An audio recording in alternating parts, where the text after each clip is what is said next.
मेरी सभी बहनों को आने वाली वट सावित्री पूजा की बहुत बहुत शुभकामनाएं। माता सावित्री और पार्वती माता की कृपा से सभी का सौभाग्य अखंड रहे, इसी मंगल कामना के साथ आज की इस वीडियो में मैं आप सभी को वट सावित्री व्रत की संपूर्ण पूजा विधि बताऊं। तो इस वर्ष यानी साल 2025 में वट सावित्री का व्रत 26 मई दिन सोमवार को रखा जाएगा और पूजा से पहले आपको करने होते हैं 16 श्रृंगार। तो अच्छी प्रकार से आपको 16 श्रृंगार करने चाहिए।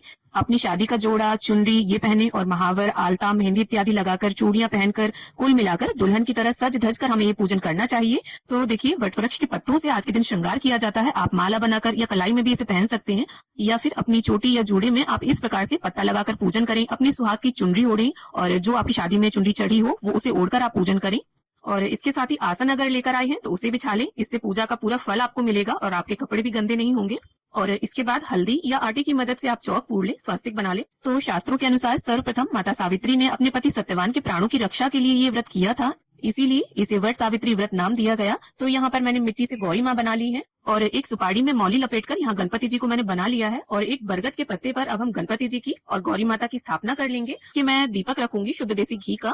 जल और फूल की सहायता से स्नान की भावना से हमने सभी को छींटा दे दिया है और गणपति जी का, सावित्री माता का, गौरी माता का, यमराज जी का, कलश देव का, दीपक का, सभी का हम चंदन से तिलक कर लेंगे। और गौरी माता को और सावित्री माता को यहाँ पर हम सिंदूर अर्पित कर देंगे। और इसके साथ ही हम वट वृक्ष का भी पूजन कर लेंगे, क्योंकि देखिए आज विशेष रूप से वट वृक्ष का ही पूजन किया जाता है। वट वृक्ष में ब्रह्मा, विष्णु, महेश इन तीनों का वास माना जाता है। तो यहाँ पर आप सभी का ध्यान करते हुए इस पूजन को करें। अब इसके बाद गणपति जी को, गौरी माता को, वट वृक्ष को, सभी को वस्त्र की भावना से हम कलावा अर्पित कर देंगे। अब इसके साथ ही हाथ में थोड़ी सी हल्दी और जल लेकर, यहाँ पर जनेऊ सफेद है मेरा तो उसको मैं पीला कर लूंगी इस प्रकार से। अगर आपके पास पीला जनेऊ है तो उसमें भी थोड़ी सी हल्दी लगाकर आप इस प्रकार से वट वृक्ष को अर्पित। अब इसके साथ ही हम सभी को अक्षत अर्पित कर देंगे और जो भी पुष्प हो आपके पास आप वो अर्पित करें। और साथ ही मैंने यहाँ पर एक ब्लाउज पीस और 16 श्रृंगार की सामग्री भी रख दी है और साथ में कुछ दक्षिणा भी आप जरूर रख दें। और सुहाग सामग्री मैंने यहाँ बांस की डलिया में रखी है। अब देखिए, काले अंकुरित चने का इस पूजा में बहुत अधिक महत्व है, तो यहाँ पर सभी को हम काले अंकुरित चने अर्पित कर देंगे। अंकुरित चने अर्पित करने से ऐसा माना जाता है कि वंश वेल में वृद्धि होती है।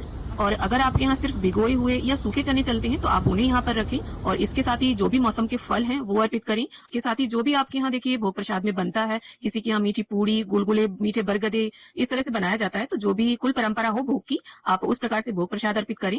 और इसके बाद सीधे हाथ में थोड़े से काले चने लेकर हम वट सावित्री व्रत की कथा पढ़ लेंगे या सुन लेंगे। कथा संपन्न करने के बाद अब हम धूप दीप से सभी की आरती उतार लेंगे। और आरती संपन्न करने के बाद अब हमें करनी होती है फेरी वट वृक्ष की। तो यहाँ पर देखिए, आप कच्चे सूत से भी फेरी दे सकते हैं और कलावे की मदद से भी। तो यहाँ मैं कलावे से फेरी दे रही हूँ और धागे को इस प्रकार से देखिए एक सिरे से अटकाकर हम फेरी दे लेंगे वट वृक्ष की। तो आप चाहें तो यहाँ पर 5, 7, 11, 21 उतनी जितना आपका धागा हो उतनी आप फेरी। अब इसके बाद देखिए, हमें एक नए सिंदूर की डिब्बी लेनी होती है, लाल या पीला जिस भी सिंदूर से आपकी मांग भरी गई हो शादी में, और उसे अपनी चुनरी के छोर में रखकर इस प्रकार से हमें गौरी माता को ये सिंदूर अर्पित करना होता है और फिर सावित्री माता को। और फिर इसी सिंदूर को हम अपनी मांग में माता के आशीर्वाद के स्वरूप लगा लेंगे। तो इस प्रकार से सुहाग लेने की विधि संपन्न हो जाती है। और सुहाग लेने की विधि हमें सबसे अंत में करनी चाहिए, पारण करने से पहले। तो इस प्रकार से हमारी पूजा संपन्न हो जाती है। और देखिए पूजा के बाद यहीं पर बैठकर पारण किया जाता है। आप कोपल और चने को पानी की सहायता से निगलकर यहीं पर पारण कर लें। और देखिए, चने और कोपल को चबाया नहीं जाता, निगला जाता है। तो उम्मीद करती हूँ वीडियो आप सभी को पसंद आए। वीडियो अगर अच्छा लगे तो इसे लाइक करें, शेयर करें और चैनल को सब्सक्राइब